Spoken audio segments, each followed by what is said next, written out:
Salut à tous. Salut. Bon, alors, bienvenue sur Tatami Connexion, votre podcast préféré après les autres. Aujourd'hui, on fait une analyse et un pronostic. Et oui, il va le falloir. Sur le premier combat qu'on va analyser justement sur l'UFC 295, qui aura lieu dans la nuit du 11 au 12 décembre au Madison Square Garden. On est dans la catégorie des poids légers. On a Matt Frevola contre notre Français Benoît Saint-Denis. Alors, c'est pas dans nos habitudes de faire des combats autres que le main event ou le co-main event. Mais Benoît Saint-Denis a gagné le droit d'avoir un passe-droit, justement, de par ses différentes performances, de par son évolution, de par le fait qu'il grimpe dans les classements. Voilà, donc il nous a été demandé, on le fait, on a décidé de le faire en plus. Ça nous rajoute un peu de travail, mais c'est pas grave, on ne rechigne pas là-dessus. J'ai oublié de le dire, je suis Jarod, tu es Rolly, et on va commencer avec cette analyse de ce combat, donc qui est en carte principale. Donc franchement, ça montre le respect que l'UFC porte à Benoît Saint-Denis. Ouverture de carte, non? C'est l'ouverture de carte principale. Je crois que c'est l'ouverture de carte principale, ouais. Surtout qu'en plus, c'est un combat qui sera lourd de sens, puisque les deux sont deux anciens vétérans de l'armée, deux anciens commandos d'ailleurs. Enfin, Benoît Saint-Denis, je le sais, mais Matt Frevola, je crois aussi. Je sais pas. Je suis pas sûr à 100%. Il me semble, mais je suis pas sûr à 100%. En tout cas, c'est un vétéran, ça c'est sûr.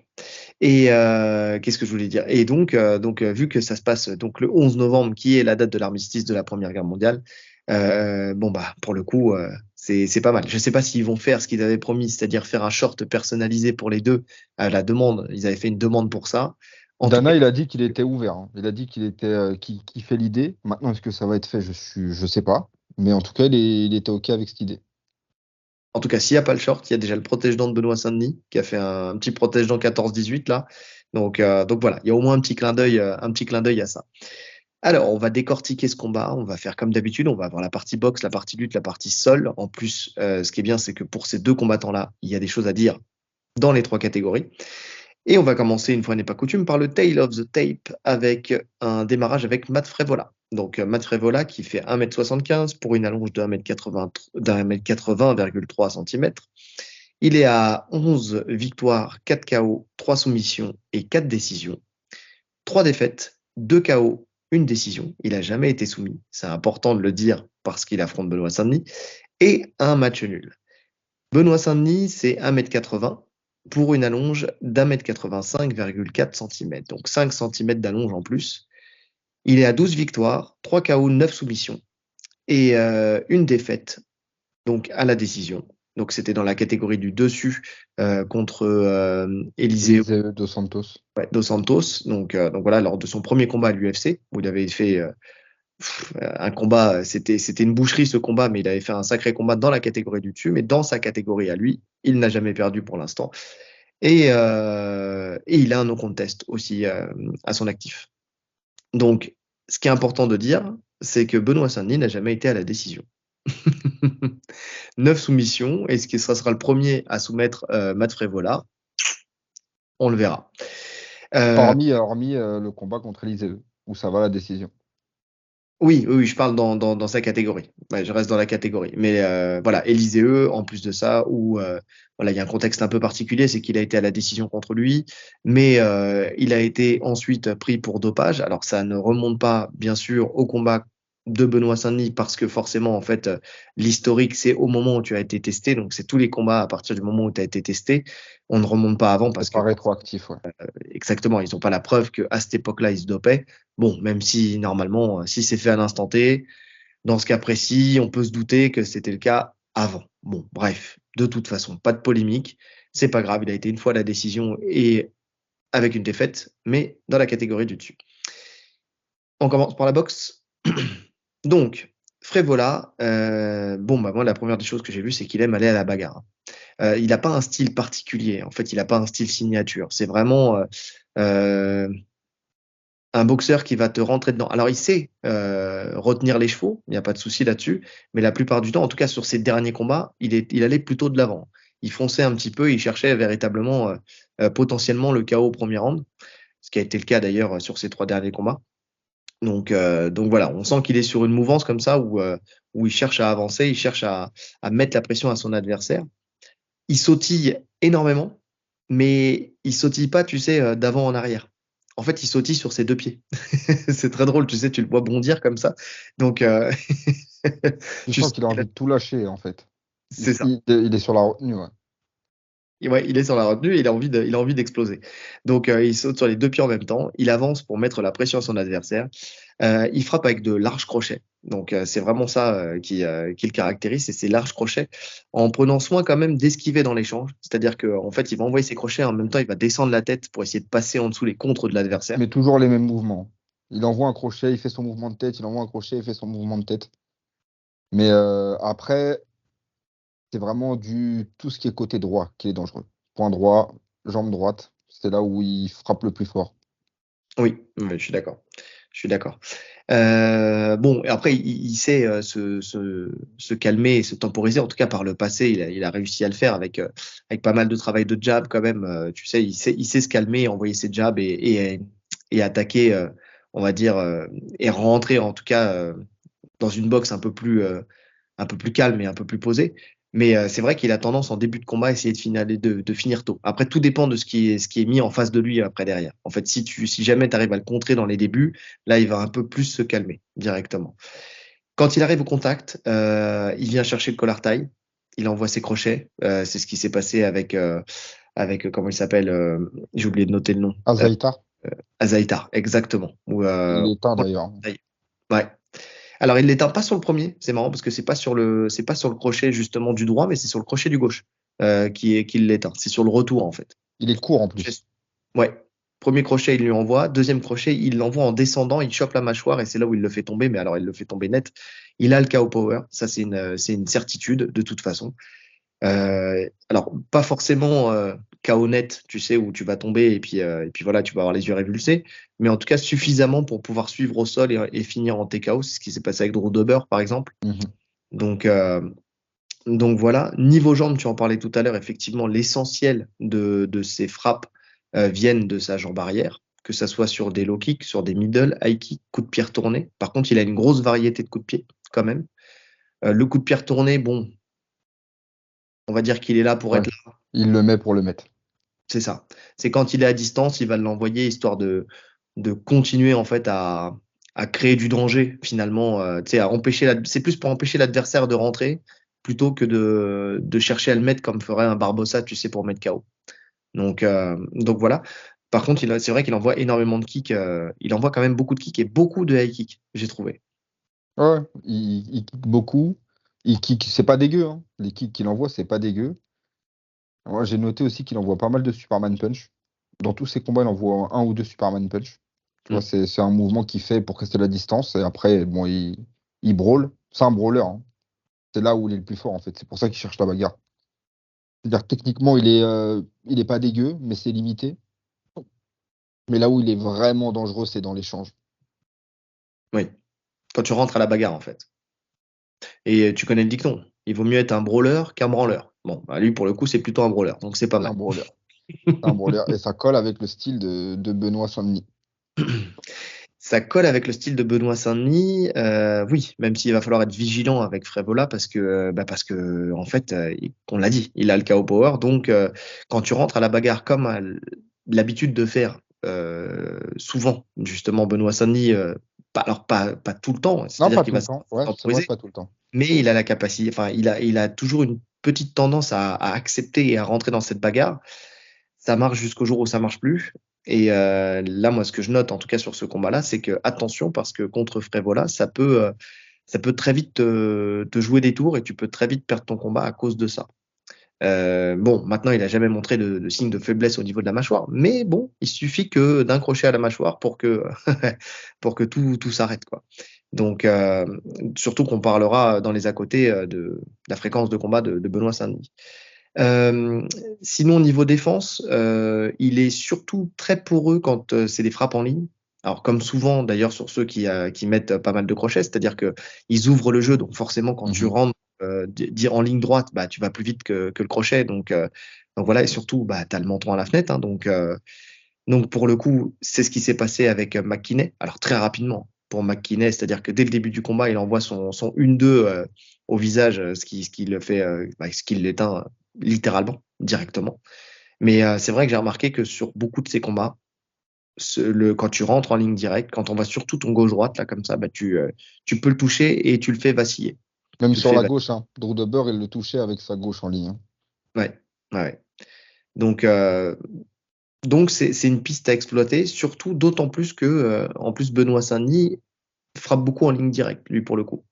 Donc c'est pas mal. Et connaissant, ben voilà, je vais avoir un trou de mémoire, son cher coach, Daniel Boirin.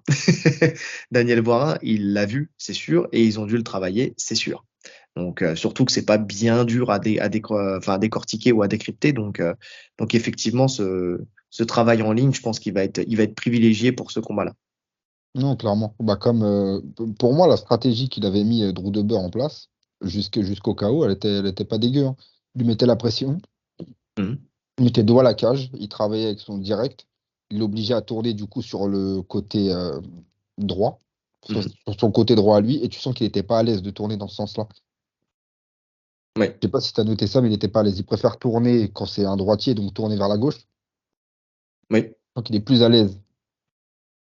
Là, c'était quand il tourne de l'autre côté, il s'expose. Tu sens il a du mal à enchaîner derrière en plus. Parce que du coup, comme il tourne, il a du mal à reprendre son appui pour envoyer sa droite. Donc c'est plus compliqué pour lui quand il est contre un gaucher. ouais, ouais, ouais. Et là, ça va être le cas en plus contre Benoît Saint-Denis. Donc, mais c'est surtout que Dober, en fait, ce qu'il a mis dedans, c'est surtout qu'il est rentré justement à la bagarre. C'est qu'au bout d'un moment, il est sorti de son cadre et qu'il n'a peut-être pas assez exploité aussi la lutte. C'est-à-dire que de venir aussi casser un peu le rythme de la boxe avec de la lutte. Ce qui sera pas du tout le cas avec Benoît Saint-Denis qui varie, enfin qui change de niveau en fait très régulièrement. Tu sais, c'est pour ça qu'il est dur à lire et c'est pour ça qu'il met beaucoup de pression à ses adversaires. C'est parce que justement en fait il change de niveau de jeu tout le temps en fait tout le Ouais, ouais. temps. Voilà. Ce que je me suis rendu compte là pendant l'analyse. Il Ouais, fait vraiment du MMA. C'est ouf. oui. Bah, tu sens qu'il a commencé par le MMA, enfin non, par le jiu-jitsu brésilien, mais qui très rapidement il s'est mis au MMA et qu'en fait il a construit son jeu en faisant un jeu de MMA, tout Mm. simplement. D'ailleurs, sa boxe, c'est pas une boxe de boxeur, quoi. Est-ce que tu as quelque chose d'autre à rajouter sur la boxe de Monsieur Frévola? Non, non, non, il y a pas 10 000 choses à dire. Il a un style assez. Je veux dire, non, c'est complexe quand même, mais il n'y a pas 10 000 choses à dire. Parce qu'il fait, c'est toujours la même chose en vrai.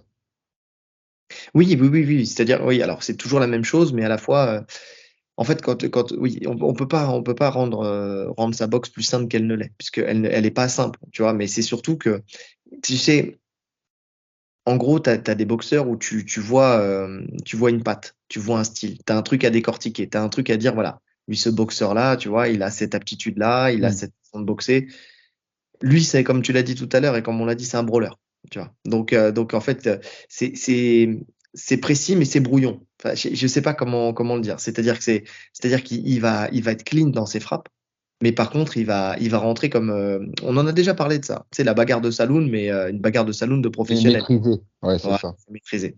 Donc on peut pas décrypter quelque chose. C'est-à-dire que ça va très vite. C'est vraiment dans l'échange. Il vient en contact, il avance. On sent que c'est pas un excellent boxeur non plus, hein, parce que comme je disais tout à l'heure, hein, sa manière de sautiller sur les deux pieds comme ça, enfin, il va passer du sautillement et puis d'un coup il va se calmer, il va rester sur les pieds plats, tu vois. Et là, il va limiter ses déplacements. Tu sens que c'est pas un boxeur. Lui, pareil, il a appris la boxe. C'est un bagarreur, Une tu vois, boxe MMA, mais efficace. mais Il fait avec efficace. ses atouts. De toute façon, ce qui caractérise Frévola, et on le verra dans les trois domaines, c'est sa puissance. Que ce soit dans la frappe, que ce soit dans la lutte, ou que ce soit dans le sol, c'est quelqu'un, on le sent, il est très fort Mm. physiquement et très puissant.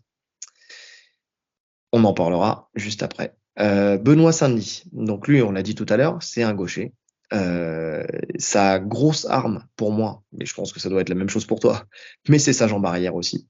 Parce que c'est au fur et à mesure du temps, c'est celle-là qui devient en fait son arme de destruction massive, dans le sens où il s'en sert pour envoyer son middle, son middle qui est dévastateur dès le début du combat. On l'a vu contre Bonfim.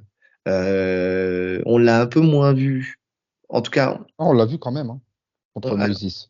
contre Moïse, mais ce que je dis, quand je dis on l'a un peu moins vu, c'est parce que contre Moïse, en fait, il a profité que la garde soit inversée pour plus sabrer dès le début du combat La la jambe. jambe avant. Tu sais, c'était plus du low kick intérieur et ensuite il est monté sur le middle. Mais Bonfim, lui, il l'a attaqué clairement au corps tout de suite. Mais c'était la stratégie. C'était la stratégie. Donc, pleine bourre, le but c'était de lui casser le bras, de l'empêcher de se défendre, l'empêcher de boxer, donc de frapper vraiment ligne médiane. Et si ça frappe le middle, c'est bien. Si ça frappe le bras, c'est mieux. Tu vois, c'était Ouais. limite ça.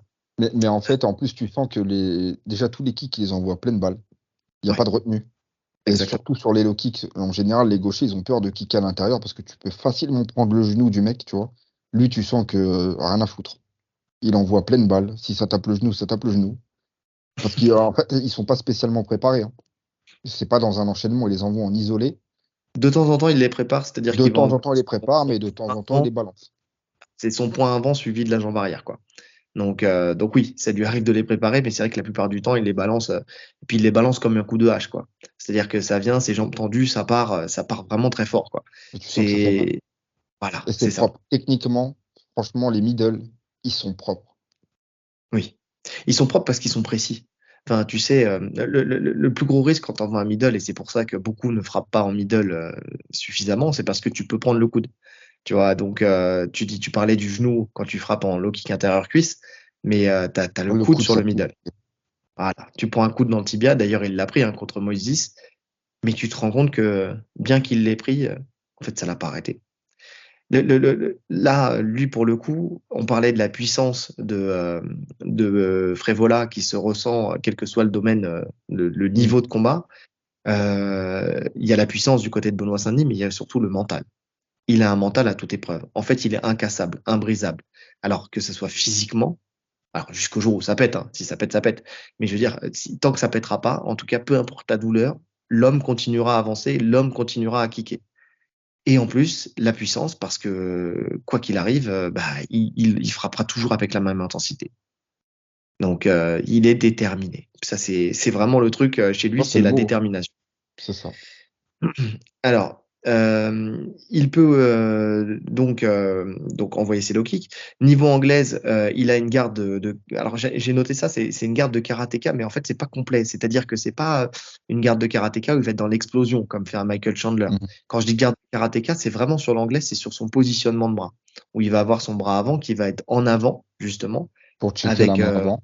pour checker la main avant et surtout quand il va boxer, il va boxer comme un karatéka, c'est-à-dire il va pas twister les points. Tu sais, ou en anglaise on pourrait dire que c'est le style un peu justement mexicain, tu sais, où tu vas venir en fait rentrer avec le jab, tu sais, droit, on va dire perpendiculaire au sol et pas en twistant ton poing et donc avec le poing qui deviendrait parallèle au sol.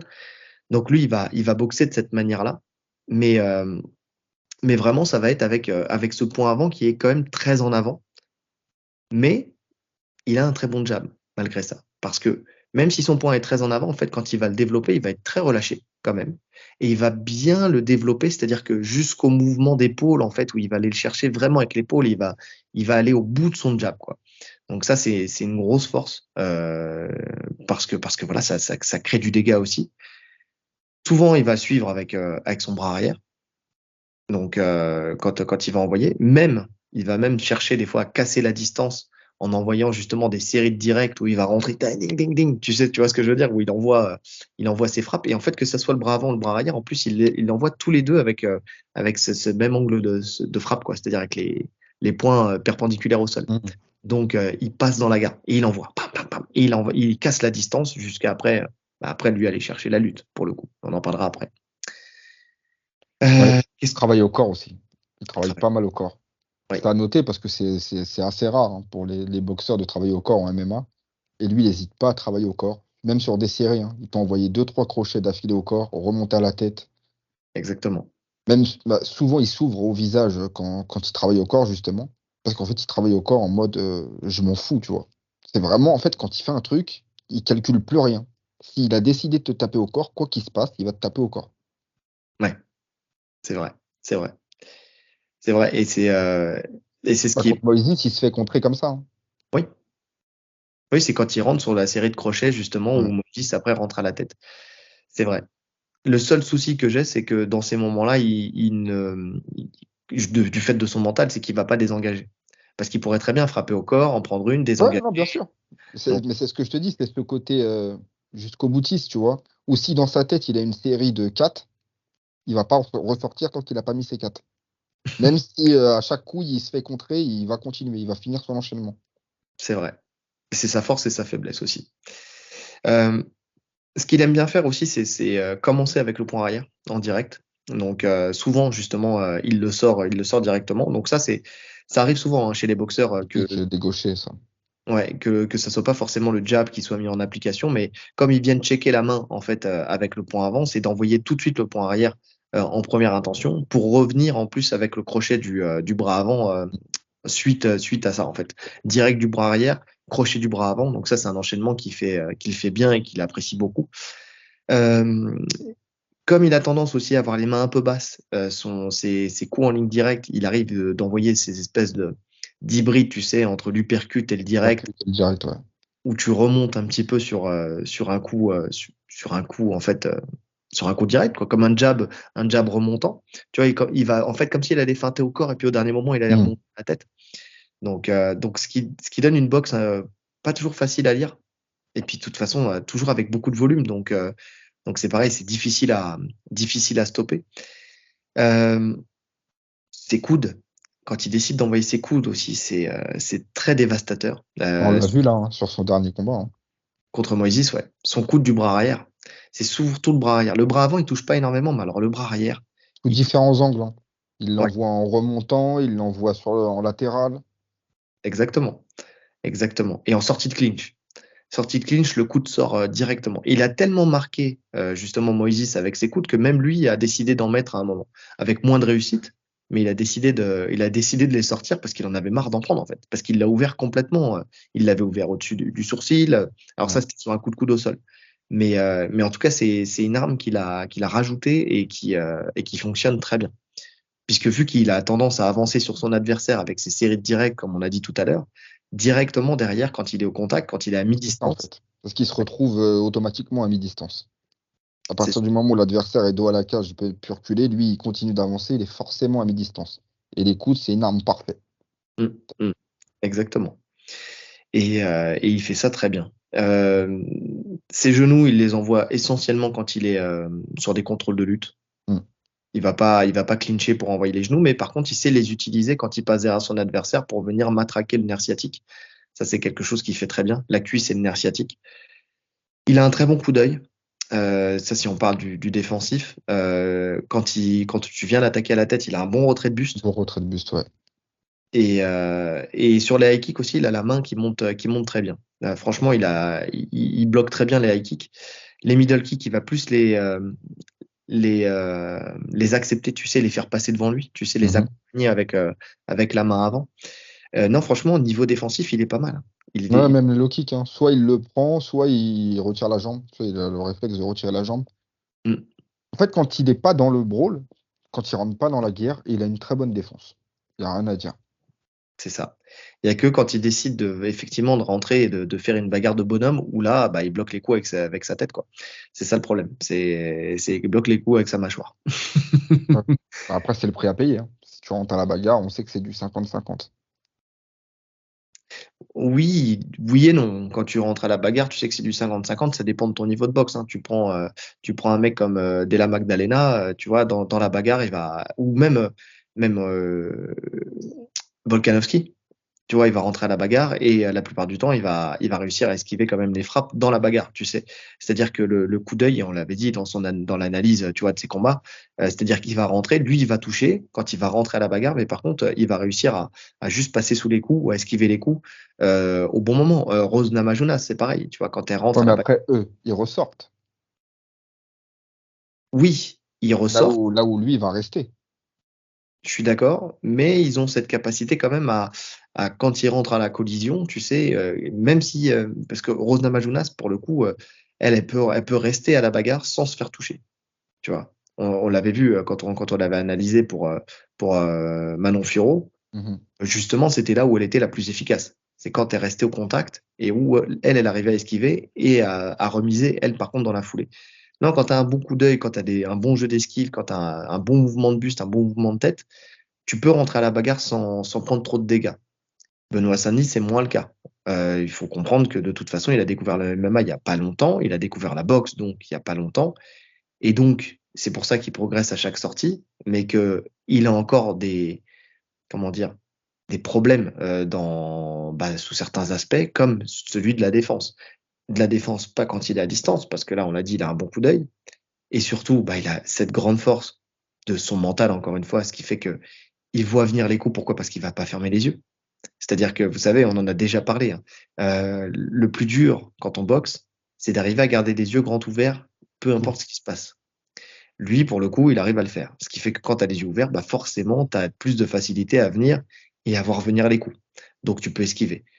Par contre, quand il rentre à la bagarre, effectivement, il a du mal à faire ce que fait d'ailleurs très bien Frévola, c'est-à-dire de venir frapper et esquiver dans la frappe, quoi. Ça, il a du mal à le faire.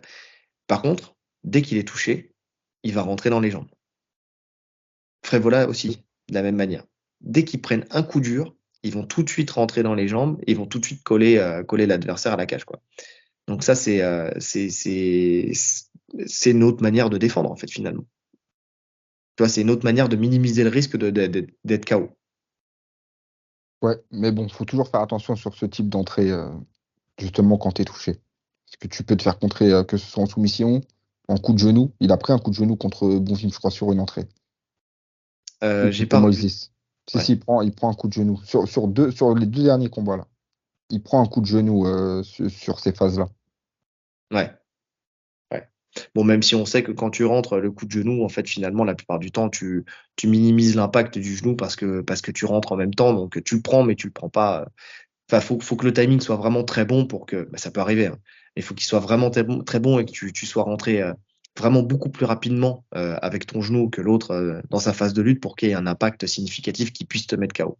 Tu Hmm. peux le prendre, mais en général, il est étouffé par le fait que tu viennes, comment dire, tu viennes en collision avec, quoi. On le sait, de toute façon, la frappe, elle est puissante à l'endroit où elle doit être puissante. Enfin, je sais pas si vous voyez ce que je veux dire. C'est-à-dire que quand j'envoie un direct, c'est quand j'ai développé mon direct que à la fin de mon mouvement, j'ai le maximum de puissance. Comme un coup de fouet. C'est de la physique, on va dire. Je vais pas vous faire le A plus B au carré, mais en tout cas, voilà, c'est ça. À partir du moment où on rentre dessus, de toute façon, et qu'on casse le mouvement dans le mouvement, on va dire, à partir de ce moment-là, forcément, ça retire 50% de la puissance de la frappe. Donc c'est la même chose pour le coup de genou. Donc il faut juste qu'il fasse attention, en fait, avec Frévola, à ne pas rentrer à la bagarre. C'est vraiment ça. Ouais. À être un peu plus Oui, discipliné, quoi. parce qu'il a tout ce qu'il faut pour le dominer en striking. Oui. D'ailleurs, tu as quelque chose à rajouter? Non, non, non. Je lui Donc, donne l'avantage en mais striking. on est d'accord. On est d'accord. Effectivement, il a tout ce qu'il faut et il a le style pour contrer Frévola, puisqu'on a dit que Frévola, c'était les directs qui lui posaient problème. Et c'est la force de Benoît Saint-Denis, c'est de travailler en ligne. Donc, Ouais. Mais Frévola, le style pour le contrer, s'il fait ses bagarres habituelles. Tu vois, si vraiment il veut rentrer à la guerre, Prévola a ce qu'il faut pour le toucher durement. Donc ouais, je suis vigilance. Ouais, en fait, c'est on va dire, au coin justement, de Benoît Saint-Denis, d'être vraiment, dès la préparation, très carré là-dessus. Parce que c'est quelqu'un de discipliné, Benoît Saint-Denis. Tu vois, quand il rentre à la bagarre et que son coin lui dit à l'interrand, qu'est-ce que tu fais? Tu fais n'importe quoi, tu vas te calmer. Il se calme. Il est plus du tout reparti à la bagarre dans la foulée. Donc il est capable de le faire. Il faut juste que ça soit déjà mis en place en amont, quoi. Ouais. Donc, euh, donc voilà. En lutte, Frévola, donc il a surtout une technique, enfin en tout cas une entrée qu'il affectionne, c'est de rentrer, en fait, de plonger dans les jambes directement. En fait, peu importe quelle que soit comment dire, la manière dont le combat se passe, que ça soit sur une défense, que ça soit sur une attaque, que ça soit collé à la cage ou pas collé à la cage, il va plonger sur le double leg. Mhm. C'est Ouais, vraiment double ça. leg, mais il est pas dégueu son double, hein. En fait, encore une fois, c'est la puissance, quoi. C'est-à-dire qu'il rentre avec beaucoup de vélocité.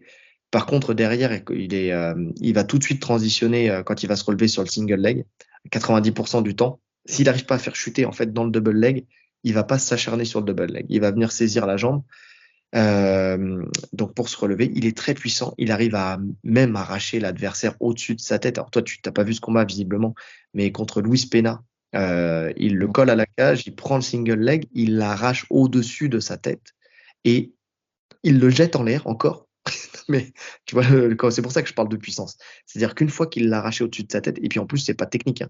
C'est-à-dire qu'il est légèrement en dessous, comme ça, enfin la tête en dessous, il le prend, il l'arrache avec le dos, tu vois, et il le jette légèrement en l'air pour que dans la chute, il puisse le lâcher et prendre la position. En fait, il le lâche qu'une fois qu'il l'a jeté, et quand il retombe, il prend la position au sol. C'est pas commun. C'est c'est pas Et dit commun, comme mais ça, faut que je vois ce combat. ça m'a marqué. Ça m'a marqué. Il est pas mal en plus ce combat. Vraiment, il y a nous qui sommes des aficionados du sol, il y a pas mal de choses, un bon travail en Kimon rattrape de Pena, des bonnes défenses de justement de Frévola. Euh, Frévola est bon au sol, hein. Il est bon, hein. On en parlera tout à l'heure, mais il est bon. Euh, Même s'il est stoppé dans son action et qu'il est toujours à genoux au sol face à son adversaire, il va quand même continuer à réussir à avancer jusqu'à casser la distance suffisamment pour prendre quelque chose qui lui permettra en fait d'actionner soit une amenée, soit le fait de se relever avec, soit le fait d'avoir une transition favorable pour lui au sol. Mhm.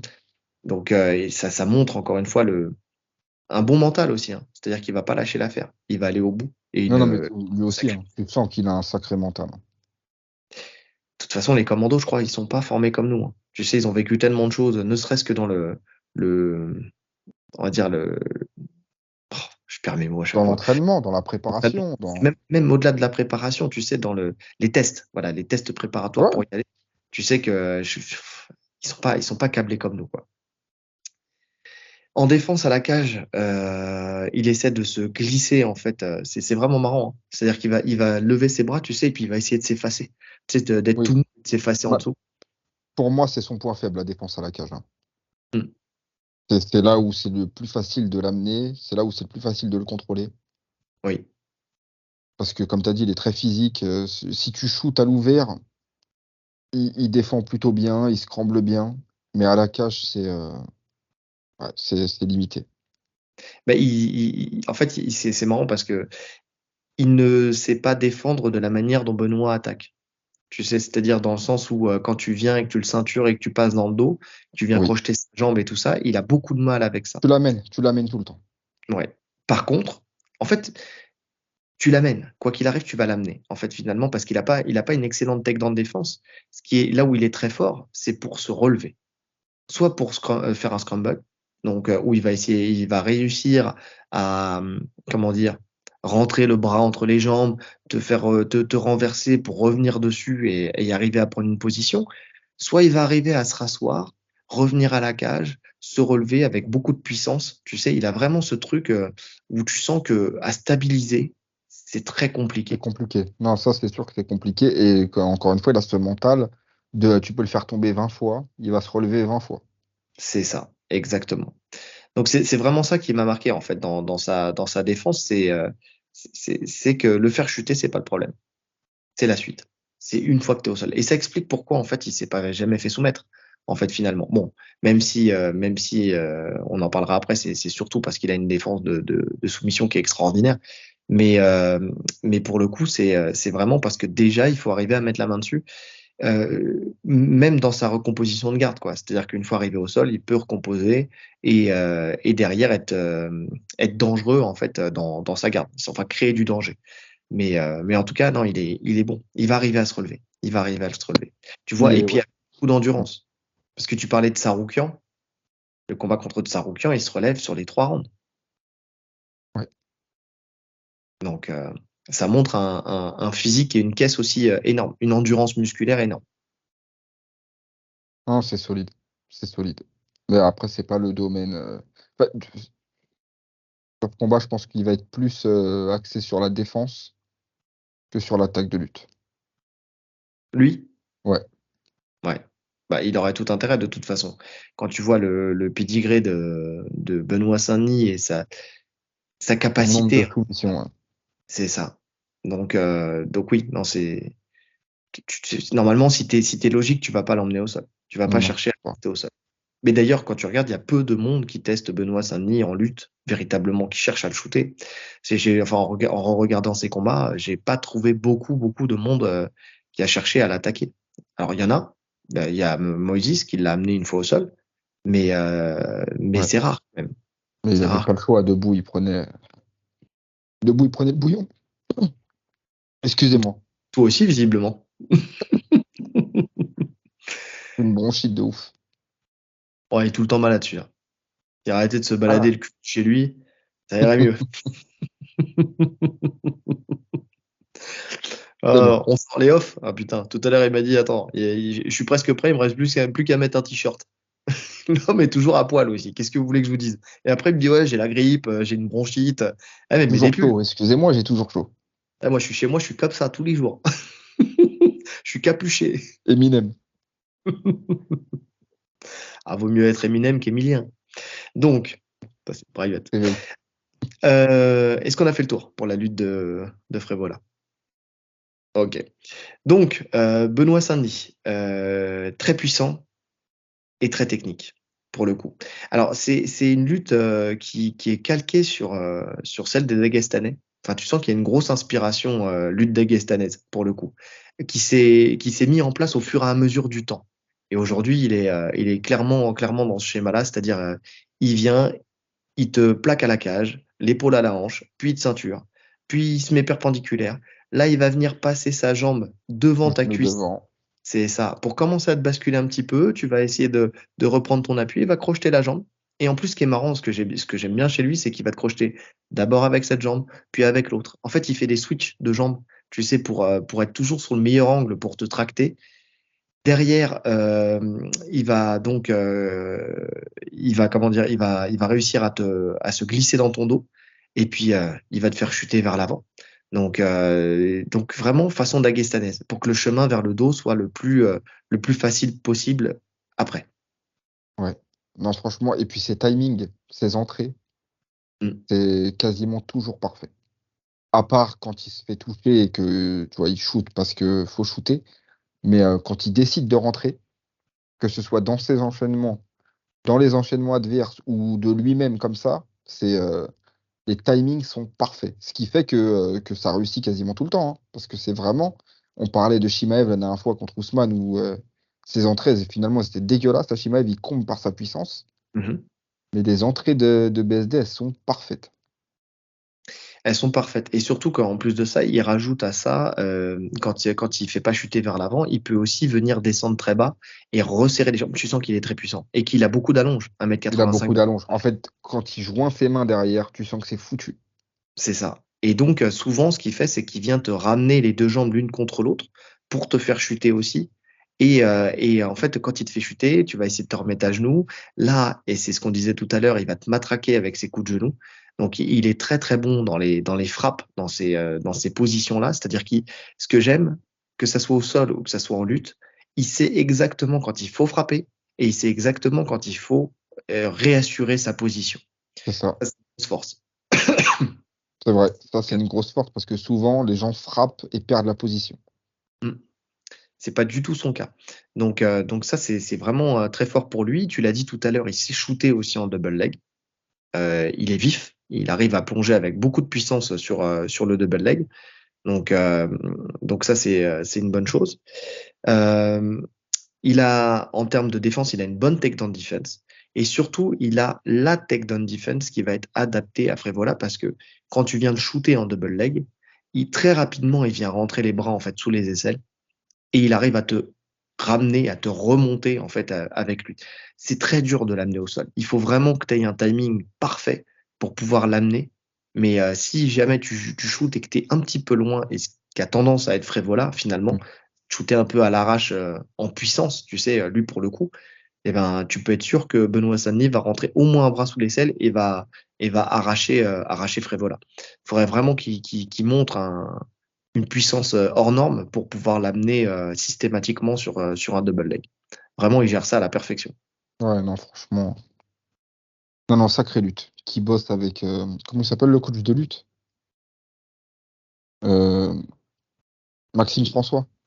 Ah oui, il y a Maxime François, ouais. Oui, Ouais. oui. Gros coach de lutte français. Oui, c'est vrai qu'il travaille avec lui maintenant, ouais. Ouais. Ouais, parce qu'au sol, c'est Savoca et effectivement, c'est Maxime François en lutte. Donc, Maxime François, gros lutteur français, effectivement, qui est très habitué au grappling et au jiu-jitsu et au MMA. Donc, qui aujourd'hui, d'ailleurs, est le coach de lutte de pas mal de combattants. Donc, Mhm. il a cette logique dans l'approche de travailler spécifiquement pour cette discipline-là. Il travaille avec Thomas Loubersan, il travaille avec Nicolas Haute. Donc vraiment, il est très proche Bah, de sûrement un des meilleurs, hein, qui a fait en tout cas un des meilleurs lutteurs qui a fait la transition, c'est lutte MMA. Il a oui, vraiment une lutte MMA là. c'est On vrai. le voit sur les combattants dont il s'occupe. C'est ça. Et tu sens hein, que de toute façon, Benoît, sa lutte, elle s'améliore aussi de sortie en sortie. Donc, Mais et puis, tous les domaines s'améliorent. C'est oui, pour ça que c'est difficile finalement d'en parler parce que le Benoît Saint-Denis de Bonfim, c'était pas le même que contre Moïse et ce sera pas le même là encore. ouais, c'est vrai. À chaque fois, il rajoute des choses. Tu sens qu'il n'est pas fini. Tu sens que Frévola, ça va être Frévola. Ça va être le Frévola qu'on a analysé. Il n'y aura pas grande différence. Oui, oui, puisque tu regardes une multitude de combats, tu vois la même C'est chose. pareil. C'est pareil. Donc oui, alors que Benoît Saint-Denis, tu prends plaisir, et moi j'ai pris plaisir à faire son analyse parce qu'effectivement, à chaque fois, tu vois, enfin, l'évolution, elle est palpable, elle est Mm. remarquable, tu vois. Donc, Et pourtant, c'est court. C'est ça qui est intéressant. C'est que c'est court le temps entre les deux combats, tu vois. ouais, bon, on en parlera après, mais ouais. Effectivement, mais c'est surtout aussi parce que finalement, dans l'approche de travail dans son camp, en fait, ils font du global, ils font pas du spécifique. Alors, ils vont mettre un game plan en place, mais dans la pratique, ils vont faire quand même du global. Ce qui fait que il peut progresser parce qu'en fait, il y a une continuité dans le travail. Il est tout le temps en travail, il est tout le temps en camp de toute façon, donc il est tout le temps en travail. Niveau défense aussi, bref, s'il est amené au sol, on sent que c'est très facile pour lui de se relever aussi, mais pas forcément de la manière que font les autres. Dans le sens où il va pas forcément chercher à aller à la cage. Tu vois, contre Moïse, par exemple, il a pris sa garde papillon. Il est venu, Magnifique. il l'a amené d'un côté, bras, en fait, tout de Après, suite, là, bras on sous est plus l'aisselle. sur du sol, là. Mais Mais je le mets là parce que juste sur le fait de se relever, en fait, se relever sur la phase de lutte. c'est En fait, magnifique.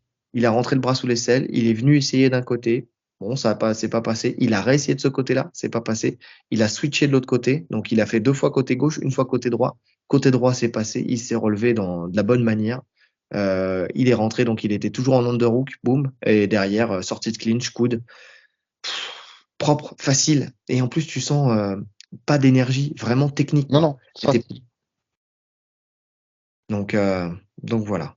Non, franchement, niveau lutte, que ça soit en niveau attaque ou niveau défense, il commence à devenir vraiment, vraiment complet. Alors après, niveau défense, on n'a pas eu encore assez d'éléments. On n'est pas encore tombé. C'est pour ça que j'aimerais bien le voir contre un Tsaroukian, par exemple, et Ouais. voir ce que ça donnerait contre quelqu'un qui le harcèle en lutte. Voilà, c'est ça, en fait. Qui va vraiment le. Moi, j'aimerais bien le voir contre Gamrot. Oui, ou sinon, ouais. L'un ou l'autre, de toute façon. Parce qu'il aurait les mêmes problématiques. Tu vois, que ça soit Tsaroukian, que ça soit Gamrot, il aura deux personnes qui le shootent. Même si avec Tsaroukian, il y a un peu plus de technique. Gamrot, très technique, mais c'est du rythme. Lui, c'est beaucoup de rythme, en fait. Il t'envoie du rythme, Ouais, du rythme, du Gamrot. rythme. C'est vrai que Gamrot, il shoot tout le temps, tout le temps, tout le temps. C'est ça. Alors que Tsaroukian, c'est plus de la lutte, mais en contrôle. Et c'est pour ça que j'aimerais bien le voir contre Tsaroukian plus que contre Gamrot. Enfin, il y aurait plus de réponses. Parce que disons que contre Gamrot, si tu arrives à le stopper, après, c'est soit l'énergie qui te fait défaut, mais si tu as la technique pour le stopper, tu vas le stopper. Tsaroukian, il peut te donner d'autres éléments. Tu vois. Il va te donner une palette qui sera beaucoup plus vaste, ce qui fait que derrière, même si tu arrives à stopper un type d'attaque, il va t'en sortir une autre, puis une autre, puis une autre. Ouais, ouais, ouais. Bon, en vrai, peu importe lequel des deux, mais c'est vrai que ce profil-là, ça m'intéresse beaucoup. Ouais, ça sera un bon test. Est-ce que tu as quelque chose à rajouter sur la lutte de Monsieur BSD? Non. Et encore une fois, je lui donne l'avantage. Et encore une fois, je lui donne l'avantage aussi. Ah ouais, ah ouais. Je pense qu'il a tout ce qu'il faut pour l'amener. Alors, le contrôler, ça va être compliqué, mais en tout cas, sur les phases où il va l'amener, faire du dégât comme il sait le faire, je pense que ça, c'est possible. Oui, oui, je suis d'accord. Le sol. Alors, Monsieur Frévola. eh ben, il a un très bon sol. Vraiment, pour le coup, il faut le dire, il arrive très bien à se positionner. Il a des bonnes transitions entre les positions. Tu sais, notamment, je sais plus contre quel combattant c'est, où il vient, il passe dans le dos à la perfection. Contre qui c'était? Contre Turner, je crois. Contre Turner, si je dis pas de bêtises. Où Turner se remet en turtle, enfin se remet à quatre pattes pour essayer de lutter. Lui, il passe dans le dos, tu sais, avec la transition parfaite, tu sais, le petit passage de jambes pour passer, enfin, tu sais, où tu pivotes en fait. Tu Mhm. pivotes avec tes jambes pour passer dans le dos. Les crochets, bon, un peu mis à l'arrache. Tu sais, les deux pieds comme ça, il n'y a pas vraiment de contrôle. Seat belt, tu rentres le genou, tu crochettes. Enfin, tu vois, c'est un peu à l'arrache, mais ça passe, honnêtement. Euh, donc c'est pas mal là-dessus. Il a une très bonne défense de soumission. Ça, c'est vraiment le truc que j'ai noté. C'est que durant tous ces combats, enfin, tous les combats que j'ai analysés, il a été beaucoup attaqué, que ce soit en kimura, que ce soit en bras tête, que ce soit en guillotine, que ce soit en ninja choke. Tu sais, je sais plus contre lequel c'était où il prend une ninja choke et à chaque fois il arrive à sortir. Enfin, honnêtement, il lâche rien, il a des bons réflexes. Tu vois, il est pris en bras tête, il va bien ouvrir le bras, Mhm. il va bien tourner dans le bon sens. Il est pris en kimura de la même manière, il va arriver à mettre la pression de la bonne manière pour justement faire en sorte de pouvoir sortir son bras au fur et à mesure. Ouais, il est pas mal. Tu peux l'attaquer, mais pour le finaliser, c'est une autre histoire. C'est vraiment une autre histoire. Ouais. Bah, il a jamais été finalisé, il y a une raison. Hmm. Maintenant, ouais, non, il n'y a pas 10 000 choses à dire. C'est pas le domaine où il est le meilleur, mais c'est solide.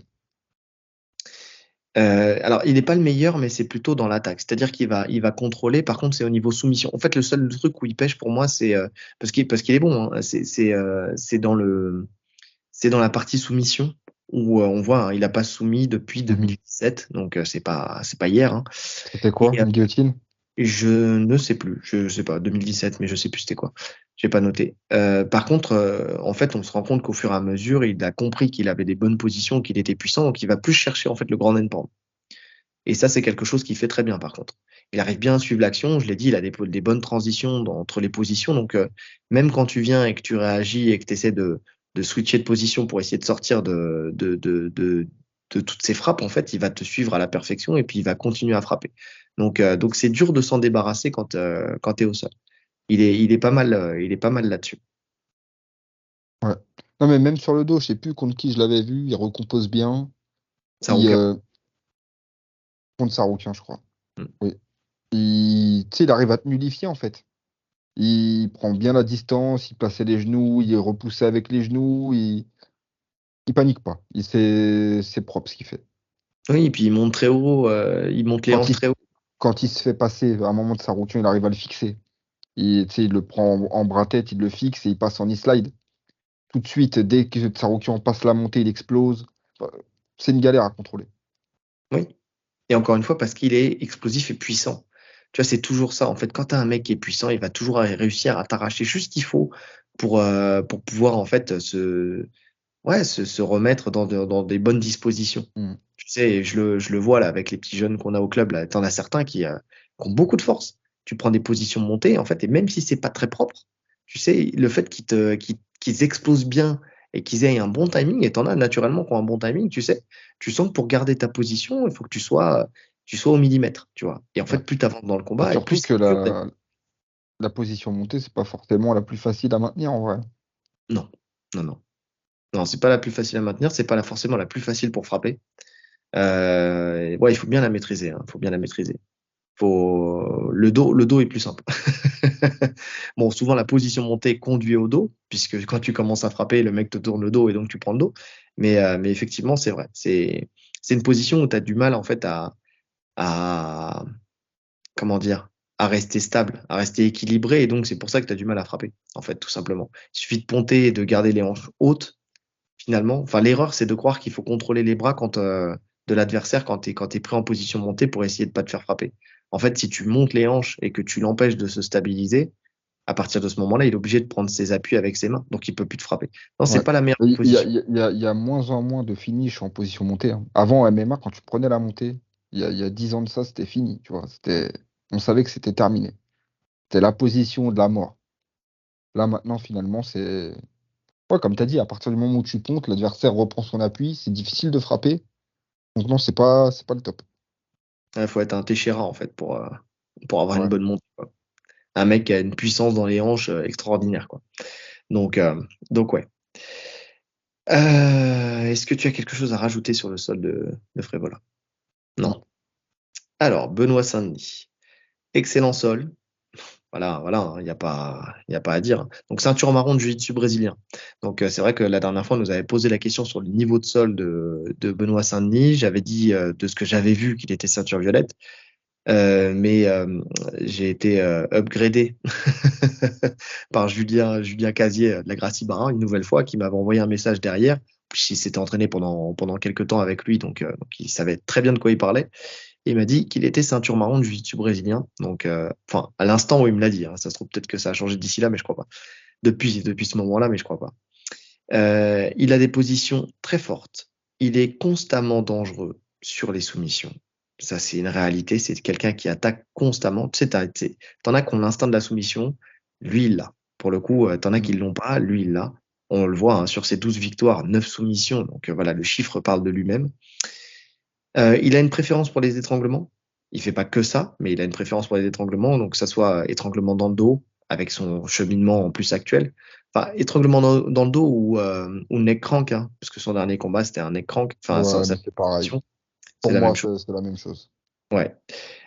Triangle de bras, sinon, c'est l'un ou l'autre. Vous avez des longs Et bras puis, en plus, hein. exactement. Et puis, puissant. Encore une fois, hein. Et, tu sais, tu sens que le mec va serrer jusqu'à ce qu'il puisse plus, quoi. Donc, il a une faculté à suivre le travail de ses adversaires. On l'a vu avec Moïse. Tu sais qu'il faisait des oranges pour essayer de recomposer la garde Mm. ou d'essayer de s'enrouler dans les jambes de Benoît Saint-Denis. Et il arrivait très bien, en fait, à suivre en ne se, même si je vais mettre un bémol, il arrivait au début à suivre sans laisser sa jambe entre les jambes de Moïse, donc, et à garder donc le contrôle et la bonne position. Il y a juste un moment où Moïse, il a réussi à emprisonner Sur la clé de jambe. la jambe de Benoît Saint-Denis, donc qui a pris la clé de genou, qui était très bien enclenchée, mais qui a été parfaitement défendue en fait par Benoît, dans le sens où il s'est grandi, il a tourné juste ce qu'il fallait pour que le genou ne soit plus dans l'axe, il a réussi à repousser justement les Moïse pour que son genou sorte, et après il a pu revenir et reprendre son travail, reprendre son ascension, mais Zéro panique. zéro panique. Et ça aide, hein. De toute façon, Ouais. on le sait, hein, surtout sur les clés de jambe. Bah, sur toutes les soumissions, mais sur les clés de jambe particulièrement. Le fait de ne pas paniquer, ça aide beaucoup. Parce que souvent, en paniquant, on fait n'importe quoi et on rentre encore plus dans la soumission. Donc Mm. là, tu sens qu'il n'était pas du tout stressé, ce qui fait qu'il est sorti très facilement. Alors qu'elle était bien engagée, hein. Elle était très bien engagée. D'ailleurs, ça serait peut-être le point faible justement de Benoît Saint-Denis, c'est les clés de jambe, j'ai l'impression. Enfin, tu peux l'attaquer. Maintenant, le finaliser, c'est une autre histoire. Mais je pense que s'il y a une chose à travailler au sol avec lui, c'est plutôt dans ce sens-là. Où tu sens que souvent, il a sa jambe qui traîne. Quoi. Tu sais, où tu peux garder un bout de jambe que tu peux pouvoir exploiter. Parce il y a plein de moments justement comme ça où comment il se retrouve dans des situations, notamment quand il se relève, tu sais, dans la garde. Mhm. Tu sais, dans la garde, il se relève avec beaucoup de puissance, donc il arrive à se remettre sur ses pieds, sauf que il garde les jambes légèrement écartées. Tu sais, il se met pas les genoux derrière les fesses, enfin les jambes serrées. Souvent, quand on se lève dans la garde fermée, il faut garder les genoux derrière les fesses, se mettre en chasse-neige et avoir les jambes plutôt serrées. En fait, on se met en chasse-neige pour avoir de la stabilité. Donc chasse-neige, c'est-à-dire la pointe des pieds qui se touche et les talons écartés pour pouvoir en fait ouvrir la garde, mais en sécurisant ses jambes. Plus tu as les jambes écartées et plus bah, tu peux te glisser entre les jambes en fait directement, t'enrouler dans les jambes. Et ça c'est un peu la petite erreur à corriger dans cette phase-là en fait. C'est-à-dire il accepte d'être dans la garde quand il se lève. Derrière, il a ce petit danger-là. Donc ça, c'est un truc qui sera gommé avec le temps. Mais en tout cas, voilà, c'est pour l'instant pour moi le petit point faible de Benoît. Et le deuxième peut-être, mais toujours enfin, l'attaquer c'est une chose, le finaliser c'est une autre. C'est quand il vient en lutte justement et qu'il vient mettre l'épaule à la cage, effectivement, La c'est les guillotine. c'est effectivement guillotine, ninja choke. Choke. Exactement. Bon, maintenant, lui aussi, hein, je l'ai vu sortir du ninja choke et c'est exactement ce qu'il faut faire. Il est venu pousser le bras exactement de la bonne manière pour pouvoir défaire le lock et pouvoir sortir, rentrer la tête à l'intérieur. Et Il a une réflexe. guillotine pas dégueulasse, Frévola. Enfin, il l'attaque en tout cas. Oui, oui, il l'attaque, mais il la finalise pas. Parce que souvent, il prend le bras avec. Donc, c'est plus dur de finaliser quand on prend le bras avec que quand on a la guillotine simple. Maintenant, ce qui me rassure, c'est pas la guillotine qui me fait peur pour Benoît Saint-Denis, c'est plutôt la ninja choke. Même si il sait la gérer et qu'il la prend dans le bon timing, en fait, il réagit très vite. Il réagit très très vite. Il n'y a pas de temps. Il laisse pas l'adversaire s'installer. Il va déverrouiller tout de suite la soumission. Mais sur la guillotine, ce qui me fait pas peur, c'est que en fait, il a très vite compris comment orienter la tête. En Oui. fait, je suis pris dans la guillotine, il faut que j'oriente la tête et que je colle mon oreille au buste de mon adversaire. Si je suis pris sur mon côté droit, je vais coller mon oreille droite. Si je suis pris sur mon côté gauche, je vais coller mon oreille gauche. Donc vraiment, je fais cette petite rotation. Et ça, il le fait très bien. D'ailleurs, quand il sort je crois que c'était lui, hein, parce que je me mélange entre les deux, mais il y a eu une phase comme ça où il collait à la cage. Ça, c'était par le passé où il prend la guillotine, et justement, c'est au moment où il a collé l'oreille, où l'autre a fait la transition sur la ninja choke, où derrière, il est venu, il a poussé le bras directement pour sortir. Mais, euh, mais c'est toujours ce risque-là, et on l'a vu sur le dernier UFC qu'on a débriefé avec celui qui devait affronter Taylor Lapillus, Ouais, Gafurov, là, quelque chose comme ça. Gafourov. Oui, Gafurov. Ouais. Quand tu viens en fait et que tu te mets tout de suite l'épaule à la hanche, souvent ta tête elle est disponible pour la ninja choke. Et on a vu que c'était une soumission qui était très à la mode. Donc il faut vraiment être vigilant et faire un gros travail de sortie de cette soumission. Et qui est dur à déverrouiller. Elle est En dure à fait, défendre. on peut la déverrouiller à partir du moment où on la prend tôt. Mm. On commence la défense tôt, mais une fois que c'est vraiment verrouillé, c'est très compliqué. Ben, il n'y a plus qu'une solution, hein. Et on l'avait travaillé pendant le camp avec Nora. C'est que dès que tu es vraiment verrouillé, en fait, il faut que tu t'assieds. En fait, tu t'assois et tu balances par-dessus, quoi. C'est le tout pour le tout, c'est que tu vas te jeter entre les jambes, tu vas t'asseoir et te jeter entre les jambes de ton adversaire pour le Faire une basculer, sorte de le faire. planchette, ouais. C'est ça, faire une sorte de planchette. Tu prends pas de gros risques et de toute façon, prix pour prix, de toute façon, il faut y aller, quoi. Mais c'est un bon moyen, en fait, que ton adversaire ait la tête qui voit le sol d'un peu trop près. Et donc, pour éviter de se bouffer la gueule dans le sol, de poser les mains et de relâcher donc la soumission. Et souvent, on n'y pense pas. Souvent, on n'y pense pas. On l'avait travaillé parce que justement, Claire Lopez l'avait pris pendant le camp. Et donc, c'est pour ça qu'on avait commencé à travailler là-dessus. C'est pour la petite histoire, la petite anecdote. Donc voilà, qu'est-ce que je voulais dire? Il a des facultés de suivre son adversaire, ça je l'ai dit. Il a une grosse faculté en fait à prendre le dos, ça on l'a dit, surtout avec son cheminement en lutte, donc Ouais. qui le conduit à cette prise de dos. Il est hyper structuré. Ouais, Franchement, sur ses prises de dos, mais surtout, hein, même sur ses passages et tout, tu sens que c'est, comment dire, comment je pourrais dire? Tu sens que debout, il aime le chaos. Hmm. Parce que je t'en avais parlé avant. Debout, il aime le chaos. Et au sol, il aime quand c'est scolaire, en fait, ce qu'il fait. Tu vois, c'est vraiment basique, mais il oublie rien. C'est-à-dire que un moment sur Bon Film, quand il prend le dos, il pense au crossface. Enfin, tu vois, tous ces petits détails que, même au plus haut niveau, souvent, on voit pas dans la précipitation. Hmm. Lui, il y pense. La petite sortie de hanche pour se replacer. Tout, tout. Il pense à tout. Ouais, le petit crochet de la jambe, le petit, ouais, Crochet de la jambe pour remettre la tension sur le genou. Tout est bien fait. Tout c'est est ça. bien fait. Et puis même, tu sais, quand on l'a vu en lutte, mais tu le vois aussi quand il est au sol, le fait de rentrer le genou, tu sais, entre le bras et la cuisse, tu vois, dès le début. En fait, tout de suite, en fait, tu es en seatbelt et tu viens rentrer ton genou, en fait, pour rentrer profondément Mhm. ta jambe déjà et donc casser déjà une partie de la distance. En fait, tu as déjà ton premier crochet presque enfin, qui sera finalement le deuxième, entre guillemets, mais en tout cas, tu as déjà ce crochet-là qui est presque mis déjà quand t'es rentré suffisamment. Et il le fait bien. Et il le fait bien parce que en fait, souvent, quand la personne vient verrouiller en fait et ferme cette porte-là, si tu rentres pas en première intention, tu vas pas chercher à le mettre. Mais en fait, pour le mettre, il faut juste aller un peu plus haut et glisser en fait en piquant directement vers le sol, en fait de la hanche vers le sol. C'est du haut de la cuisse et en Mhm. passant le long de la cuisse. Et lui, il le fait à la perfection. Et tu sens que c'est pareil, c'est parce que en fait, il a découvert le sol il y a pas longtemps. Donc tout ça, c'est comme tu dis, il est scolaire parce qu'il l'a découvert il y a pas longtemps et que c'est encore frais dans sa tête. Bah, il a commencé par le JJB, je crois, hein. Il a commencé par le JJB. Non, mais finalement, ça fait pas si longtemps que ça. Ouais, bah, ça fait quand même 6 7 ans, je pense. Oui, oui, oui. Ouais, 2017, je crois. Non, c'est pas ça. Pas de 2017 qu'il a commencé. Ça fait 6 ans. Ouais.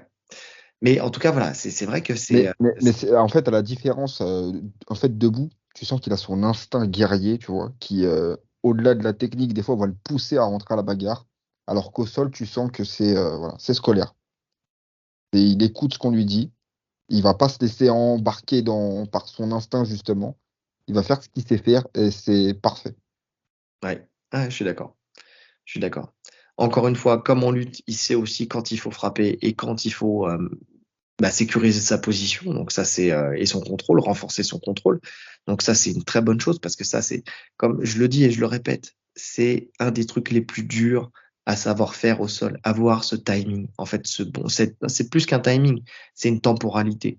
Je viens, je prends mon contrôle, je sais que mon contrôle, il est fort, je commence à frapper, je sens, tu sais, et ça, c'est de la sensation que je suis en train de perdre mon contrôle, je fais ma transition de position, je viens, je resécurise, une fois que j'ai resécurisé, que j'ai pris un bon contrôle, je peux recommencer à frapper. Tu sais, il le fait à la perfection parce que C'est tu le vois super dur. Moïse, contre Moïse, quand ils sont collés à la cage et qu'ils commencent à le frapper, tu sens qu'il y a des moments où Moïse, il est sur le point de se relever. Hop, qu'à cela ne tienne, il le recontrôle, il le ramène à genoux et il recommence à le frapper et il y va et il envoie ses frappes. Et c'est mais carré, c'est propre. Ce qui fait qu'au bout d'un moment, Moïse ne cherche même plus à se relever. Et c'est pour ça d'ailleurs que l'arbitre l'arrête. Parce que il a été sauvé, tu vois, là, dans le combat, tu vois, l'arbitre qui avance, et puis Moïse, il se relève, tu vois, il commence à vouloir se relever, l'arbitre recule, tu sais, parce qu'il se dit, bon, c'est bon, il est en train de défendre. Et là, Benoît Saint-Denis, clac, il le ramène, il le remet dans les bonnes dispositions pour lui pour pouvoir le frapper. Et il recommence, et il refait son travail Mais, de... mais tu sens que ça, pour moi, j'ai noté, c'est la position qui annonce le début de la fin. Quand il te fait chuter contre la cage comme ça, là. Il t'use, il te brise mentalement. C'est là qu'il te brise. Parce que tu te relèves, il te refait tomber. Tu te relèves, il te refait tomber. Et en même temps, il te tape. Et là, c'est là que tu craques. C'est là qu'il a craqué Moïse. Bon, après tout ce qu'il a subi avant aussi, hein. Mais c'est là qu'il craque. Bon film, pareil. Quand il est dans cette position, tu sens que c'est la fin. Donc non, non, il pèse très bien. Il fait mal. Il te brise. Ouais. Avec tout ce que tu as subi avant en plus, t'es brisé. Et puis, il sent, tu sais, dans la gestion de l'énergie, ce que j'ai noté contre Moïse, c'est qu'il sent le moment où il doit mettre l'accélération finale. Parce que quand tu regardes bien, il frappait avec peu de rythme, tu sais, mais c'était un rythme lent. Tac, tac, tac, tac. Et quand il a senti l'arbitre, et ça montre toute sa lucidité, commencer à s'avancer, à s'approcher, ou en tout cas qu'il a senti que le temps du combat était en train de se terminer, de rendre, hein, il a commencé à accélérer. Bim, bim, bim, bim, bim, à frapper beaucoup plus fort, beaucoup plus vite. Dès qu'il a senti en fait que Moïse, en plus, il était brisé et qu'il ne cherchait plus forcément à s'échapper, tu vois. Et là, il a accéléré jusqu'à ce que l'arbitre l'arrête. Il a ce truc où il est dans sa gestion de l'énergie, mais parce qu'il a une lucidité en fait. Peu importe le moment dans le combat, il est lucide.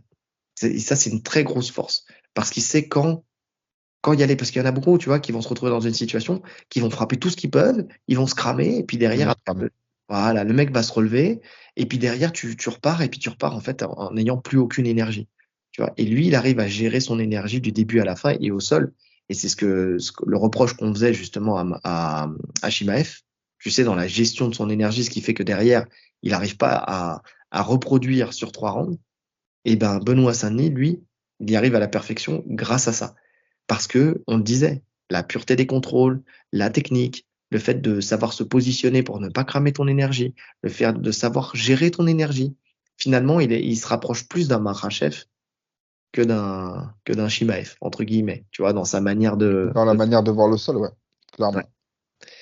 Donc, donc voilà, et c'est ce que je disais, hein. Bon, on a parlé de sa garde papier, on va pas revenir dessus. Il étouffe son adversaire. En fait, il lui laisse pas de répit. C'est vraiment ça. Et que ça soit dans les 3 domaines, en fait. Il étouffe Non, l'adversaire. non, clairement. Laisse C'est aucun répit. c'est- c'est ce qui le définit le mieux, hein. Peu importe le domaine. Ouais. À ton avis, t'as encore des choses à dire? Non, et encore une fois, hein, je pense qu'on est d'accord. Ouais. Avantage au sol. Très voilà, tout à fait. Non, Benoît Saint-Denis. Non, non, clairement, clairement. Sur les trois domaines, l'avantage, il est pour lui. À l'analyse comme ça, tu te dis que normalement, peu importe où ça va se passer, normalement, Benoît Saint-Denis devrait être en contrôle en fait dans les trois domaines, s'il fait pas le con. Les à côté, j'en ai noté qu'un, hein, véritablement. C'est ce qu'on disait tout à l'heure, en fait, tout simplement, la fréquence de combat de Benoît Saint-Denis, c'est ça qui peut être l'élément perturbateur de ce combat-là. Parce qu'il a combattu énormément. Donc, il a fait juillet 2023, septembre 2023 et là, novembre 2023. Donc, trois combats en l'espace de quelques mois. Donc, ça veut dire trois camps. Ça veut dire surtout trois cuttings. Et on sait que Benoît Saint-Denis, il est. 5 mois. Ouais, ouais, Ah, c'est très très court. ouais. Donc, visiblement, il le fait et il n'a pas trop de problème à le faire. Mais ce qu'il faut faire attention. Je pense qu'il est demandeur même, hein. Ah non, non, il est demandeur. Non, mais je veux dire, et quand je dis il n'a pas trop de problème à le faire, c'est-à-dire que ça ne le coûte pas trop en termes d'énergie. Mais par contre, moi, c'est pas l'énergie qui me fait peur, c'est plus, et on le disait déjà la dernière fois, mais quand on a eu l'annonce de ce combat-là, c'est la blessure, en fait, tout simplement. C'est le risque de blessure. Là, on a vu contre Moïse, il a pris le tibia dans le coude, il est parti à l'hôpital. Bon, finalement, il est revenu avec des béquilles. Moi, je l'ai vu avec les béquilles, mais finalement, il a été dit qu'il avait rien, certes, mais ça peut être des micro-lésions, ça peut être, tu vois, lui qui kick énormément, moi, j'ai toujours peur, en fait, Moi aussi. qu'il ait une belle fracture de la jambe. Parce que en fait les cuttings à répétition en fait c'est des apports que tu ne donnes pas à ton organisme et donc tu le fragilises et le mental il peut être très fort mais le corps reste un corps quoi. Donc Même si je me dis que le fait d'enchaîner les camps fait que bah, finalement, il reprend pas de poids, tu vois.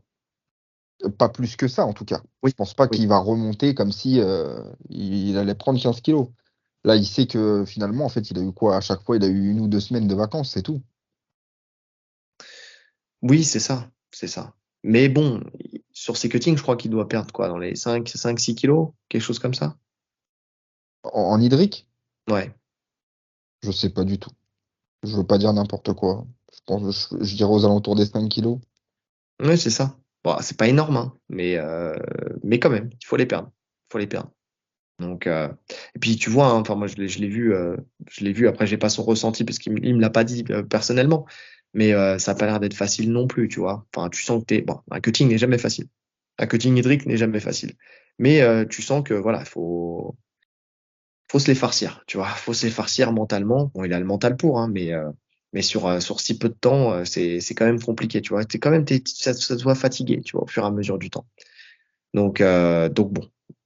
Maintenant, voilà, c'est le seul à côté que je verrai pour ce combat, parce que Frévola, j'ai pas trop d'infos sur Bah, lui. mis à part qu'il soit à domicile, hein, c'est Ouais. chez lui. Euh, y a pas grand-chose à dire. Est-ce que le fait que ce soit un jour particulier pour ces militaires, comment dire, Les les, les, galvaniser. les galvaniser, les engrainer à nous faire une guerre? Est-ce que vraiment Benoît Saint-Denis a besoin de ça? Non, non, non, mais ça me S'il fait fait, peur, ça, tu vois. s'il fait plus la guerre que d'habitude, je comprends pas. Non, moi je suis pas sûr. Je pense que tu sais, dans ce cas-là, si on peut dire oui, l'UFC Paris, est-ce que ça va pas le galvaniser? Bah oui, pour le coup, ça l'a galvanisé, je pense. Non, mais ça l'a galvanisé, mais j'ai pas l'impression qu'il ait besoin clairement de quelque chose comme ça. Je Ouais, pense qu'en non, fait, ouais, ça peu va être un combat. importe. Tu sais, je pense il est assez serein dans sa tête. Enfin, je pense que tout comme il a un mental à toute épreuve, je pense que rien ne peut le briser, mais aussi rien ne peut le faire sortir de son jeu. La seule chose qui peut le faire sortir de son jeu, c'est si lui il décide en fait de rentrer à la bagarre. Mais je pense Mm. pas que ça soit l'UFC Paris, je pense pas que ça soit l'armistice, je pense pas que ça soit la naissance de son fils ou de sa fille ou de je sais pas quoi ou le fait qu'il ait, je sais pas, mangé un bon petit déjeuner le matin qu'il est dans les meilleures conditions pour combattre, j'en sais rien, mais rien ne peut le galvaniser plus que lui-même, quoi. Tu vois, c'est lui et Ouais. son envie de bagarrer, quoi. Ouais, donc finalement, à côté, il y a que ça. Il y a que Ouais. ça. Maintenant, je pense qu'ils sont assez intelligents pour savoir gérer ça. Je pense que Mm. s'ils acceptent le combat, c'est qu'ils s'en sentent capables. Maintenant, je pense quand même que ça doit être le dernier à enchaîner comme ça. Là, pour le coup, s'il passe, là, faut calmer un peu. Frévola, il est numéro 14. Donc, ça lui ouvre les portes du top 15. Ouais. Après, même si je pense aussi que moi aussi, il va falloir qu'il fasse une pause à un moment ou à un autre parce que tu peux pas continuer comme ça. Tu peux pas faire 5 combats par an. Mais enfin là, il aura fait 3 combats dans l'année. Le problème, c'est pas de faire 3 combats dans l'année. Trois combats, même 4 combats, ça se fait. C'est le fait que ça se soit fait en si peu de mois, quoi. Maintenant, je pense moi qu'il va vouloir continuer quand même. Je pense qu'il va faire un call pour justement encore une fois prendre Fiziev ou Gamrot ou n'importe qui. Je pense qu'il va faire le même call que d'habitude. Enfin, tu sais, je pense pas qu'il ira chercher plus loin. Je pense qu'il veut vraiment ces personnes-là. C'est possible. Pour le coup, en plus, là, je pense que ça aurait plus d'impact, étant donné que c'est à New York. C'est une des plus grosses cartes de l'année. C'est en main card. Mm. Donc là, ça aurait de l'impact, son call. Surtout s'il claque une grosse perf contre Frévola. Ouais. Oui, Frévola qui reste sur 3 victoires consécutives avec 3 KO au premier round. Ouais. Donc un très beau move, tu vois, de Frévola. Donc si derrière il le stoppe rapidement, oui, effectivement, il va marquer les esprits. Il va marquer les esprits. Surtout que sa dernière victoire, c'est contre Drew Dober, qui est quand même un gros nom de l'UFC. Donc, parce qu'il n'était pas favori hein, contre Non. Dober. Donc ouais, non, non, si jamais il arrive à le finaliser, pour lui, ça va lui ouvrir des portes et je pense que ça va le galvaniser. Je pense qu'il va vouloir recombattre très vite quand même. Je pense pas que ça l'arrêtera. Je pense pas. Je pense pas qu'il arrive, tu vois, de toute façon, le mental à s'arrêter aussi vite que ça, quoi. À s'arrêter, je veux dire, à prendre du recul. Je pense qu'il va vouloir rester sur sa lancée. Non, non, je suis d'accord. Mais rester actif, ça peut être 4 mois, tu vois. 4 mois, c'est pas long. Oui, oui, oui, bien sûr. Après, tout dépend comment l'UFC va vouloir le mettre en avant, quoi. Ouais.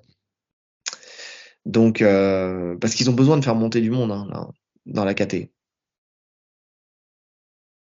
Bon, il y a du monde quand même dans la KT. Mais bon, c'est vrai qu'il a ce style-là, il a quand même un style que tu as envie de booster. Tu veux le voir. Tu veux le voir contre du monde. Oui. Après, tu dis qu'il y a du monde, mais en fait, c'est surtout le même monde, en fait. C'est-à-dire, tu vois toujours les mêmes personnes qui tournent en rond, en fait. C'est Poirier, c'est Gaethje, enfin, tu vois, c'est toujours les mêmes personnes. Donc, je pense que l'UFC a besoin de renouveau dans le top 5. Top 5, top 3, tu vois. Donc, ils vont faire monter des mecs comme lui, comme Bonical, comme, tu vois, ils ont besoin d'avoir des personnes comme ça qui grimpent. Ouais. Ah, Bonical, c'est pas la même KT, mais C'est pas la même KT. Non, je non. sais, mais bon. Je veux dire, dans le. Non, je sais pas. J'ai bugué. C'est Je moins suis de fatigué. 84, mais c'est pas grave. Regardez mes yeux, je suis fatigué. Euh, non, non, oui, oui, non, effectivement. Non, mais ils ont besoin en tout cas d'avoir Oui, un non, renouveau. mais Qu'il oui. arrive, ils ont besoin d'avoir un renouveau. Oui, c'est moins de 84 puisqu'on parle de Shimaev. Oui, c'est vrai. Non, mais je dis n'importe quoi. C'est contre Shimaev. Non, mais j'ai fait un mélange entre les Dagestanais. Qu'est-ce que tu veux? C'est... Ok, je sais pas, c'est pas de ma faute. C'est pas de ma faute. Non, non, oui, mais en tout cas, voilà, Poirier, Gaethje, tu vois, c'est toujours la même chose. Tu vois, c'est toujours les mêmes que tu vois, qui tournent en rond. Donc finalement, ouais, ils ont besoin d'avoir du monde. Et je pense qu'un profil comme lui, c'est quelque chose qui marque les esprits, quoi. Enfin, tu sais qu'il y a un spectacle, quoi qu'il arrive, il y aura de C'est quoi ça. faire. Tu peux pas être Il est déçu. vendeur, exactement. Par son histoire, par sa manière de combattre, il est vendeur. Game plan. Est-ce qu'il y a vraiment besoin de parler de game plan, en sachant que de toute façon, on a évoqué ce qui posait problème d'un côté comme de l'autre. On sait que de toute façon, Mais on sait que de toute façon, Benoît Saint-Denis fera ce qu'il fait d'habitude. Ça veut c'est dire chercher les 3 domaines. Comme il l'a dit, hein, c'est son plan, hein. C'est peu importe qui est en face, c'est chercher les 3 domaines et voir où il y a la faille. et il y a juste des petits ajustements qui sont faits par Daniel Voirin pour briser un peu plus l'adversaire. Et là, je pense que ça va être justement ce qu'on disait depuis tout à l'heure, tu vois, les frappes en ligne directe, qui sont celles qui sont significatives. Ouais, les coups au corps aussi, hein. Il prend les coups au corps, Frévola. Donc je pense que les middle, ils vont ressortir bien comme il faut. Et puis c'est une bonne idée aussi de saper son bras droit, hein, puisque le gros danger, il vient de là. Donc les middle, c'est une bonne option. Maintenant, je pense que la clé pour lui, pour limiter les risques, c'est en lutte, hein, à la cage, faire son travail habituel. Le finalise, il finalise tout le monde, Benoît. Donc Le soumettre ou le mettre TKO, je vois plus un TKO, parce qu'il Mm. m'a l'air quand même très dur à finaliser en soumission Frévola. Même si s'il pourrait être le premier à finaliser, hein. Il pourrait, hein. Mais effectivement, ouais, c'est pas le chemin que je vois aussi en priorité. Donc, bon là, tu rentres dans le pronostic là, de la manière dont tu, Non, non, je parle du game plan. ouais, Ben, le game plan, c'est ça, en fait. Pour moi, le game plan, ça serait de le striker un peu debout, de le kicker, sans rentrer à la bagarre, de le kicker beaucoup, et puis après, de rentrer en lutte, l'amener à la cage et faire son travail habituel. Pour moi, c'est le game plan le plus simple. ouais, oui, je suis d'accord. Et Frévola, lui, bon bah, de toute façon, Lui, c'est de faire la bagarre. il va faire la bagarre. En fait, je pense qu'il va essayer de capitaliser sur le fait que justement Benoît Saint-Denis a une tendance Ah à oui, rentrer à la bagarre pour ensuite, bah, lui, essayer de trouver son chemin là-dedans et essayer de le mettre KO, quoi. De toute façon, j'ai l'impression que depuis qu'il a pris goût au fait de mettre des KO au premier round, enfin, tu sais, dans les trois combats, tu vois qu'au fur et à mesure des combats, il a tendance à, à essayer d'en finir le plus vite possible, quoi. Tu vois, d'avancer et d'essayer de rentrer. Donc oui, on va voir ça, mais je pense que ça va être l'essentiel de son travail. De toute façon, il a peu d'intérêt à d'aller le chercher en lutte. Donc oui, son salut, il vient de là. Il vient de la frappe, du crochet dur qui peut éteindre Benoît Saint-Denis. En tout cas, faire en sorte de l'amener jusqu'au sol et ensuite de le mettre TKO derrière, quoi. ouais. Pour moi, c'est la seule option que je vois pour Frévola. Ouais. De toute façon, on va vite avoir la réponse. Pronostic.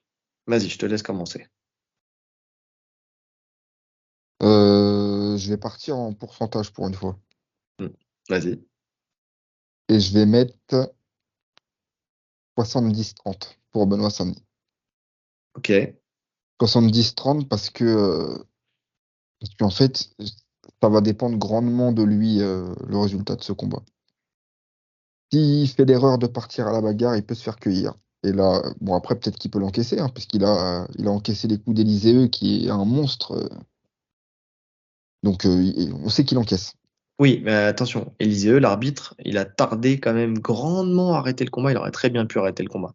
Si C'est tu vrai, tombes sur un arbitre qui est un peu moins, on va dire, laxiste, le combat il s'arrête. c'est vrai. Non, c'est vrai.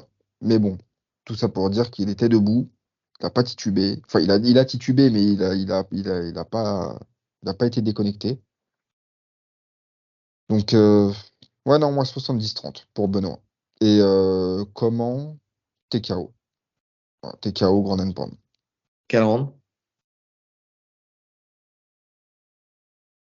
Je pense que ça va durer parce que Frévola, c'est un dur aussi. Tu le fais pas rompre comme ça. Ça va vraiment être une guerre mentale des deux côtés.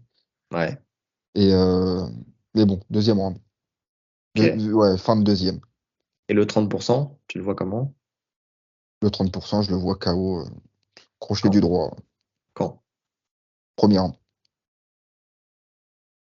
Eh ben, écoute, à part le pourcentage, on est d'accord. Moi, j'ai mis un 90-10 parce que j'ai vraiment une confiance énorme dans Benoît Saint-Denis et puis de toute façon, il a toutes les cartes pour finaliser ce combat, enfin en tout cas pour gagner ce combat. Et pareil, j'ai mis TKO donc au sol, hein, de toute façon, Mhm. donc round 2, ouais, peut-être un fin de round 2 comme sur un Moïse qui était aussi dur Ouais, à finaliser, hein. pareil. Et sinon, le 10%, je mets un KO aussi, ou TKO de Frévola, round 1. En fait, c'est soit dans la bagarre directement. En fait, finalement, est-ce qu'on n'est pas aussi marqué par le combat de Moïse où dans le premier round, il y a eu cet échange où il aurait pu tomber et que tu te dis, voilà, est-ce que ça va pas se reproduire sur le. Non, mais Surtout que moi, je pense qu'il va l'user et qu'au fur et à mesure du temps, il aura plus la pêche pour le mettre KO. En fait, soit c'est je round pense 1, soit aussi, c'est. mais Benoît Saint-Denis commence fort en général. Tu vois, même contre Bonfim, c'est là qu'il se livre le plus le premier round. C'est là où Ouais. il va striker, il va pas plonger dans les jambes. Donc c'est là où il y aura la majeure partie des échanges en striking. Donc potentiellement, ouais, s'il se fait toucher, c'est au premier round pour moi. Mm. Après, s'il est malin et qui fait comme contre Bonfim et que finalement il rentre à la guerre, mais pas en anglaise, mais plutôt avec ses kicks, bon, il prend pas grand risque de se faire contrer, quoi. Donc, euh, donc ça, c'est le gros avantage. Et il a de quoi faire, hein, parce finalement, il a de très grandes jambes en plus, Benoît Saint-Denis. Mhm. Donc, dur Non, d'aller non, le mais chercher. c'est pour ça que je te dis, pour moi, le game plan parfait, c'est de réitérer ce qu'il a fait contre Bonfim.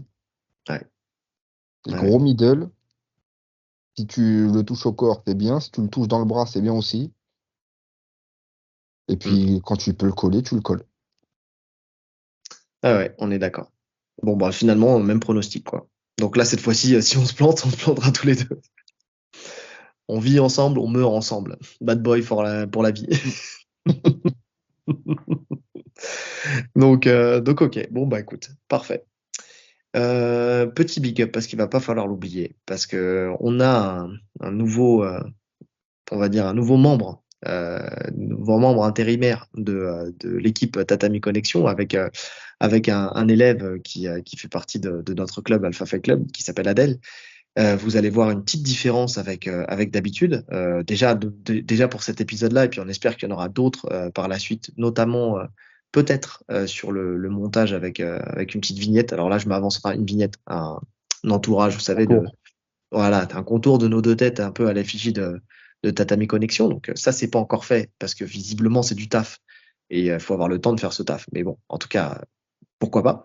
Mais déjà dans les vignettes. Donc la vignette de ce podcast-là sera fait par @Adèle qui a fait un super travail. Franchement, une très bonne idée. C'est son idée à lui. Il me l'a proposé. On a fait le test. Franchement, c'est validé à 100%. Vous nous donnerez votre avis comment dire, en commentaire. Il a préparé déjà les deux prochaines vignettes et pour Aspinal contre Pavlovic. Pavlovic. Putain, Reda nous dit son nom tous les 3 jours, mais j'ai eu du mal à le sortir. Et Prochaska contre Pereira. Pereira. Donc les deux autres vignettes sont prêtes aussi. Donc vous nous donnerez votre avis sur ces petites vignettes-là. En tout cas, merci encore à lui parce que voilà, il a pris le temps de le faire. C'est la première qui a été la plus longue. Les autres, c'est plus rapide. Mais en tout cas, voilà, ça nous retire nous une charge de travail et surtout bah, ça donne de la qualité et un peu plus de professionnalisme au podcast. Donc merci Adèle, merci encore.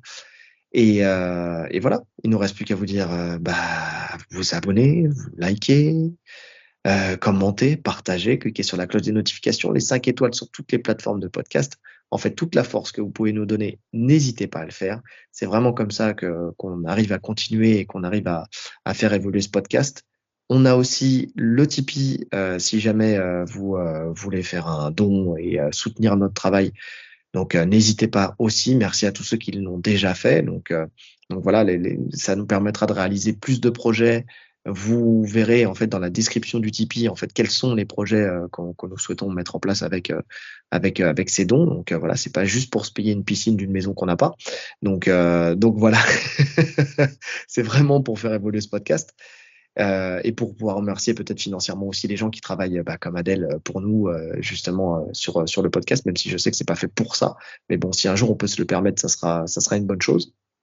Et puis voilà. Donc en tout cas, il ne nous reste plus qu'à vous souhaiter une bonne journée Ou une bonne soirée avant que je m'étouffe.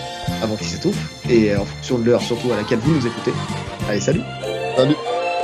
On va laisser mourir en paix. Je laisse tourner. Je le garderai. Je laisse tourner. Il est en train de mourir.